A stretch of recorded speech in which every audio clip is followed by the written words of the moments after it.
Hey everyone, so today I want to talk about another common trait I found with successful, wealthy individuals. Some people take it to a almost sickening level. Some of them include Bill Gates, Elon Musk, founder, CEO, executive of $3 billion companies. It's working nonstop and outworking anyone else you're competing with. Will Smith is another great example. He literally says that if you're sleeping, I'll be working. If you're eating lunch, I'll be working. If you're taking a break, I'll be working. And he says it is the only trait that he has that separates him from other people and what's made him successful. He said other things have helped as well, but we'll get to that in another video. I've never really viewed myself as particularly talented. Where I excel is ridiculous, sickening work ethic. You know, while the other guy's sleeping, I'm working. While the other guy's eating, I'm working. The only thing that I see that is distinctly different about me is I'm not afraid to die on a treadmill. You might have more talent than me, you might be smarter than me, but if we get on the treadmill together, right, there's two things. You're getting off first, or I'm gonna die. It's really that simple. This is very, very common with a lot of billionaires as well. If you look at Elon Musk, he said something very, very similar. He says, if you want to beat your competition, then work twice as hard as them for twice as long, and you'll get double the work done in the same amount of time. So even if you are producing at the same rate and you're doing the same exact thing and you have the same level of skills, what they accomplish in 1 year, you accomplish in 6 months. And that's how you beat and surpass your competition.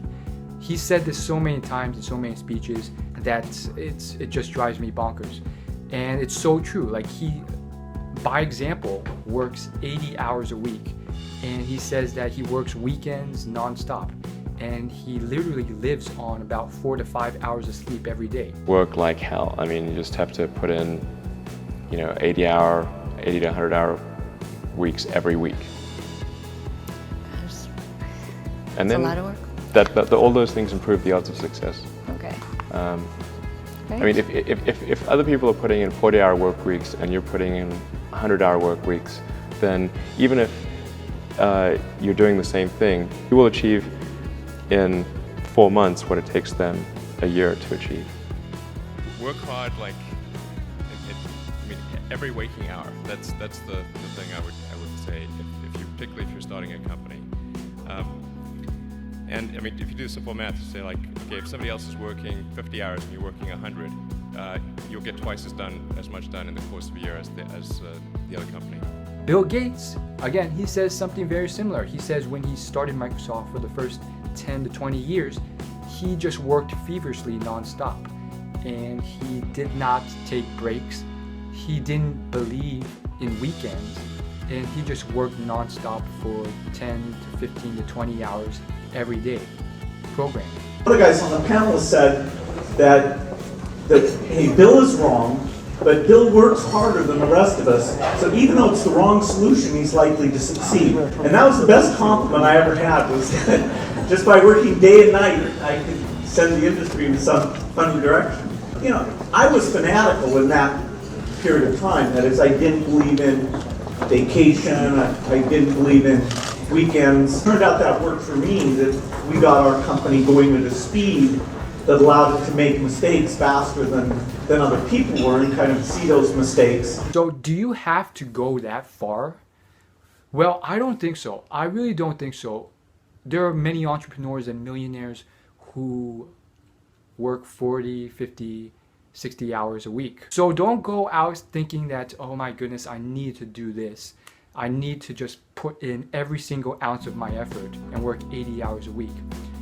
And especially don't do it if it's something you absolutely hate and you're miserable doing. I think the lesson is, if you really want exceptional wealth or success to the celebrity status, A-list, high-level status of Will Smith, or billion-dollar, most successful, most wealthy individual in the world status, then go ahead, go for it. And ideally, you want to find something you enjoy and you're passionate at as well.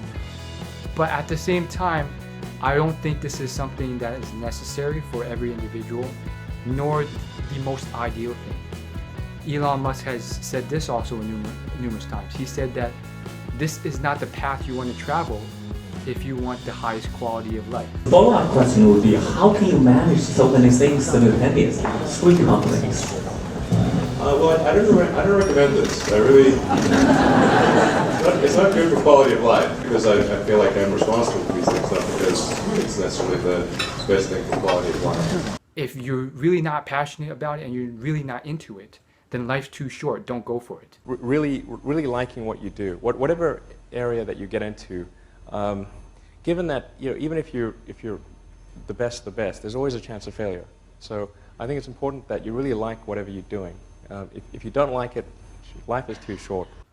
It makes sense because, as he said and as Steve Jobs has said, people say you have to have a lot of passion for what you're doing, and it's totally true. And the reason is because it's so hard that if you don't, any rational person would give up. It's really hard, and you have to do it over a sustained period of time. So if you don't love it, if you're not having fun doing it and you don't really love it, you're going to give up. And that's what happens to most people, actually. If you really look at the ones that ended up, you know, being successful, unquote, in the eyes of society, and the ones that didn't, oftentimes it's the ones that are successful loved what they did so they could persevere when it got really tough. And the ones that didn't love it quit because they're sane, right? Who would want to put up with this stuff if you don't love it? So it's a lot of hard work. If you don't love it, you're going to fail. So you got to love it. You got to have passion. There will be so many obstacles and failures and moments of complete darkness where it seems like your whole company will go bankrupt and fail, that especially with his industry of work, with electronic cars and space, those are like the most volatile, dangerous, unpredictable industries, and very tough to succeed when you're starting up initially. So for him, those are elements where it's very, very tough to keep going. But he never gave up because he loved it so much. He could have retired numerous times along his path to where he is now.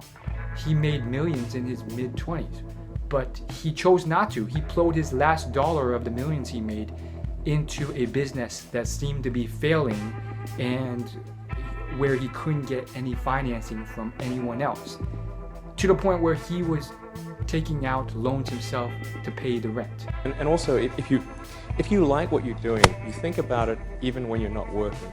I mean, it's something that your mind is drawn to, and if you don't like it, you just really can't make it work, I think. Third failure in a row. Did you think, I need to pack this in? Never. Why not? I don't ever give up. I mean, I'd have to be dead or completely incapacitated. 8 weeks later, Musk bet the company on another flight. We have liftoff. And this time around, everything worked. Perfect. If that fourth launch hadn't worked, that would have been it. We would have not had the resources to mount a fifth. So it's not for everyone, just understand that. But I do think it's one of those elements that you can start using to gain an edge on anyone else. It's one of those factors where you can start pushing the lever on and amping it up.